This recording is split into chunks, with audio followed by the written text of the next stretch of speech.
Hey, what's going on, guys? It's your boy, Nerd Mode On, and welcome to episode 4 of Battle Reports, a video series where I'll be going over weapons in Battlefield 4 and breaking down the statistics of the weapon to provide you guys with a better idea of how the weapon is going to perform. So without further ado, let's get started. So today we're going to be taking a look at the AK-5C. Now, of course, this weapon does have a 700 rounds per minute, which is on the lower end when it comes down to the rounds per minute of most carbines. However, this weapon is very good in different areas, and we'll be talking about that throughout the video. So of course, this weapon also clocks in at a 630 meters a second for its velocity, which again is on the higher end, so you don't have to compensate as much for moving targets and targets at distance, which is definitely a positive when it comes down to the main gist of it. Now, transitioning over to the damage model, you guys will notice that this weapon does 25 damage up until 8 meters, and then of course after 8 meters you're going to see a gradual decline of the overall damage being outputted at range. However, the minimum damage that this weapon occupies is 15.4, and that will be achieved at 50 meters. Then, of course, anything after 50 meters is just going to be a steady amount of 15.4 damage, which in most cases isn't too bad.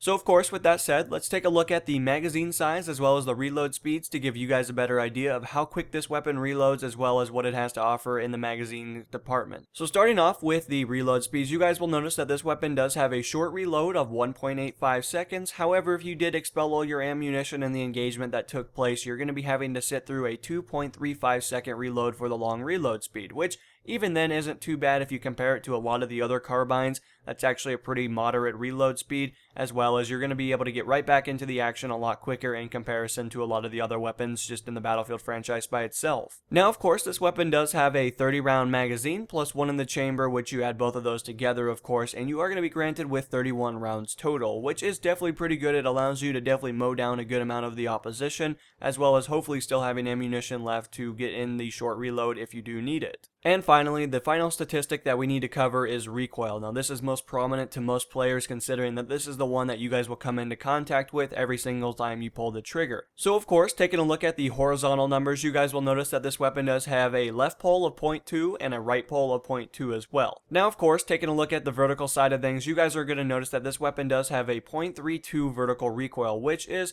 pretty sufficient in some accounts, but it's also not as bad as other weapons. So definitely it's not going to be too hard to compensate for this weapon. To compensate for it, all you really need to do is pull down, which in that case is pretty easy, especially if you're on a keyboard and mouse or even an analog stick on the controller side of things. But anyway, guys, that has been all the information when it comes down to the statistic manner of this particular weapon that we covered today. Of course, if you guys would like to leave any constructive feedback, feel free to let me know in the comments below. But other than that, guys, I will see you in the next installation, and this has been NMO, and I'm going to be signing out, guys. Peace.